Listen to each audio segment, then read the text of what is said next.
I'm really excited to move into this fireside chat with Rémi Rioux, who is the CEO of Agence Française de Développement, AFD, and he also chairs the International Development Finance Club. Rémi, welcome. Thank you so much for joining us. I know you have a very busy schedule and there's a lot going on, so I appreciate your time today. The first question I wanted to ask you was really sort of to push you a bit, and that's that, you know, in response to past crises, DFIs and MDBs have often been criticized for sort of not investing countercyclically, not investing enough. And so I'm curious how you would rate the COVID response so far, and what more sort of needs to be done that maybe hasn't been done yet. Yes, good morning, everybody, and thanks for the invitation. Yes, hard times, preparing lockdown here in Paris again. And so, yes, that's a very, very serious question you're raising, meaning what is the capacity of public development banks as public financial institutions with the governments, with all public actors to play fully their counter-cyclical role in such a crisis. And you remember that PDBs are experiencing a renaissance during each world crisis. It was already the case in 2007 and 8. And so we are somehow living it again.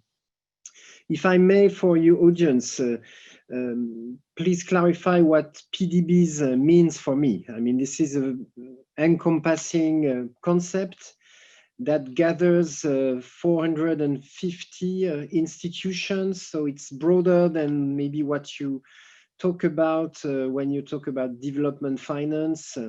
And it's important to change the perspective, because then you can really measure the counter-cyclical capacity of this group, which amounts to $2.3 trillion a year. I would say a normal year.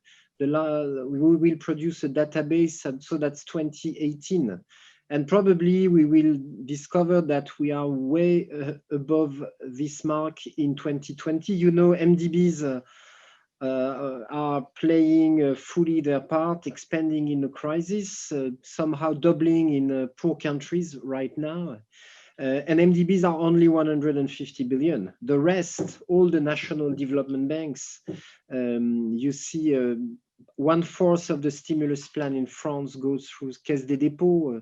KfW has been nicknamed the bazooka of Germany by Mr. Scholz.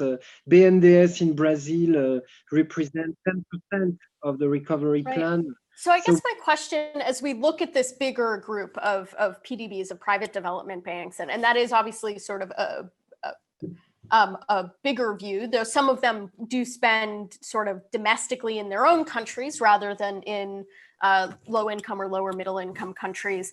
What do you see as sort of the greatest challenges facing that group today? How do you think they can better cooperate? What will it take to do that? Because I think one of the challenges is, you know, a lack of coordination. How do you ensure, and whether that's on metrics, whether that's on individual projects. And so that's where, you know, where do you think you can have better cooperation? What are some of the challenges in getting there?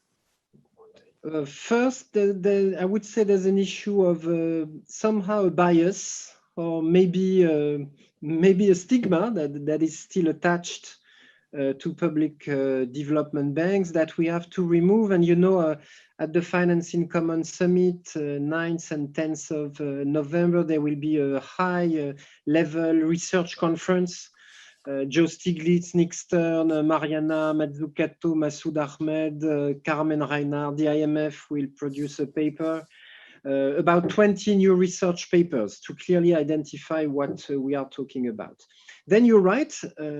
We certainly need to form and further structure the community itself. And this is also what the Finance in Common Summit means, inviting these hundreds of institutions and see how we could build a coalition, an architecture with MDBs, of course, at the top of the pyramid, but with embarking all the others to have a stronger say. And not for ourselves, I would say to finance in common, meaning to interact more broadly, more effectively, more ambitiously with the governments, with private sector, with civil society, with local authorities, with foundation, all of them invited at the summit.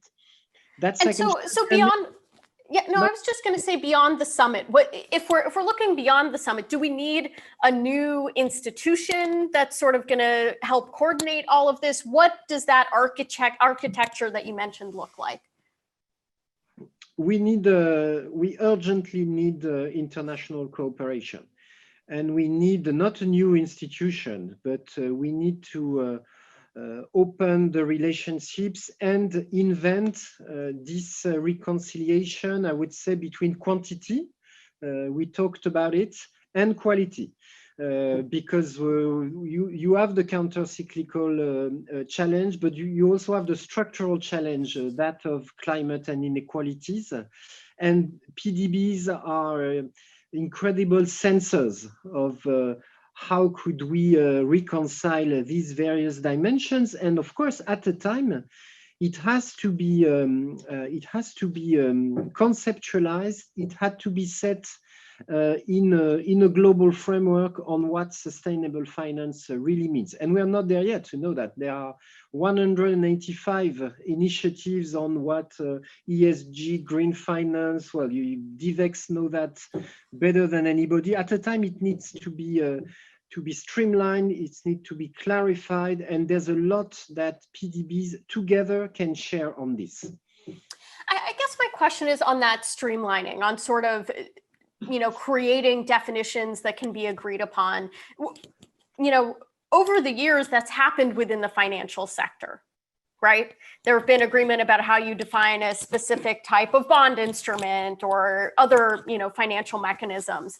And I'm curious what you think it will take to get there. Obviously, both development finance institutions, MDBs, the broader group of PDBs have been working on some of these things, and we've seen some things translate. We've seen, green bonds take off.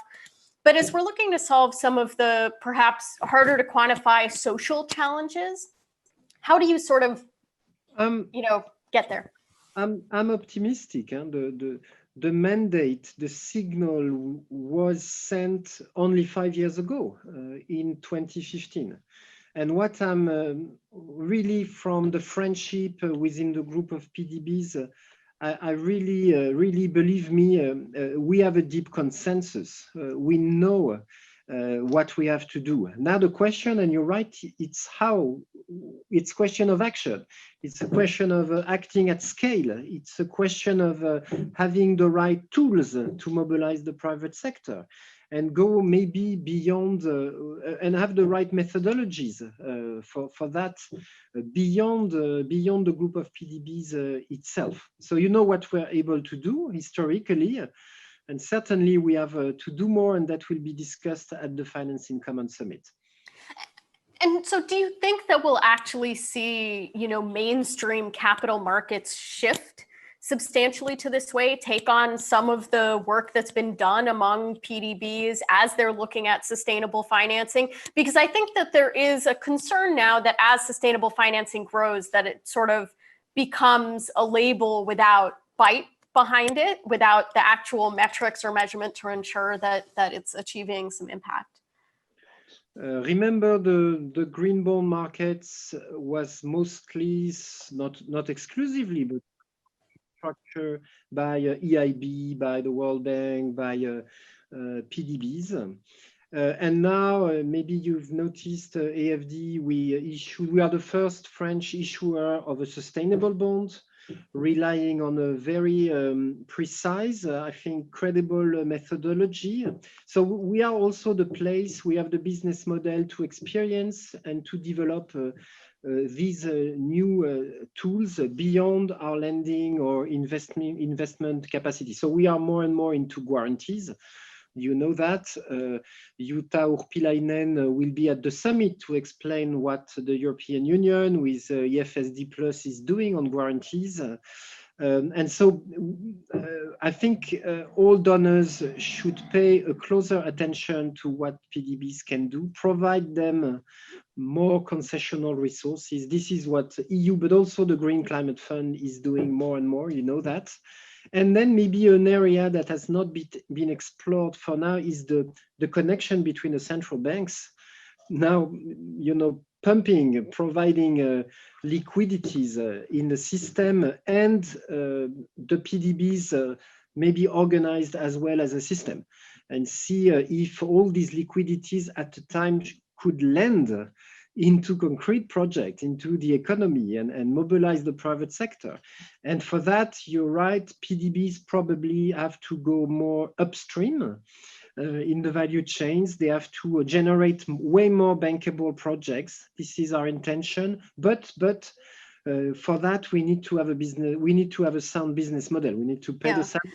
I guess to just push you on that, I feel like for years people have been talking about the need for more bankable projects, right? This isn't a new conversation, and yet, you know, especially and obviously our focus is on, you know, low income, lower middle income countries where financing is particularly difficult to get, where, you know, in some cases there just really aren't that many bankable projects to right now, even if, you know, the group of development finance institutions wanted to invest in them.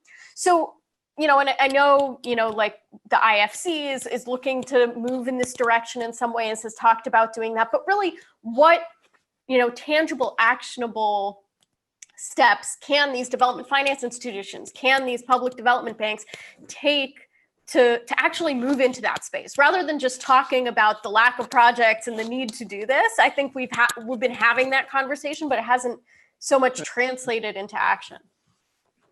Well, we are disbursing $2.3 trillion a year. So I just want to start by saying it means a lot of projects finance, and of course a lot of these projects are co-financed with the commercial banks and the private sector. So we're not starting from nothing, from a blank sheet.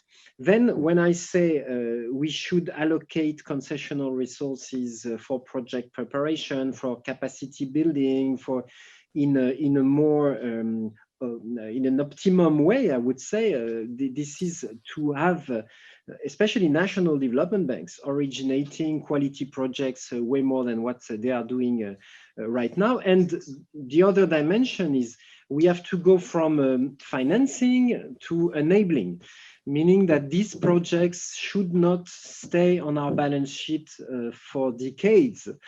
Probably we could find a pricing, we could find a good business model that help us pass these brownfield projects to the private sector at an earlier stage than what we are doing today. And this is, of course, important. You've understood that I'm talking way beyond the North-South divide. I'm talking about SDGs in each and every country. But of course, this is DEVEX, so there's a very important dimension of the issue about solidarity, about leaving no one behind, about making a very specific effort in direction of developing countries to avoid the decoupling risk we are facing. This tale of two cities, Kristalina Georgieva stressed during the IMF and World Bank meetings. Great.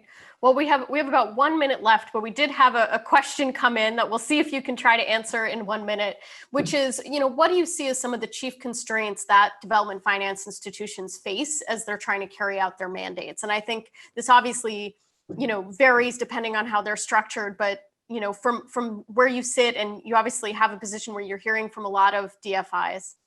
Maybe let me plea to conclude for Africa. We have 95 colleagues, public development banks in Africa, so it's exactly the same number as in Europe. They are fantastic. I don't know if you know Serge Ekwe at BOAD, if you know Admasou Tadesse at TDB, if you know... Admasou will be with us later today. Excellent. Benedict Orama, Patrick Dlamini, Abdelatif Zarnoun, they are really fantastic. They are providing already $35 billion to finance African economies each year. They could do way more if we reinforce this institution financially, if we strengthen their capacities. European practitioner networks will work on that, and multilateral development banks, AFD, KfW, JICA, all those that are committed to international action and to the development of Africa should do more for this region. Great. Remy, thank you so much for your time today. It's always a pleasure to speak with you. Thanks a lot. Thanks, everybody.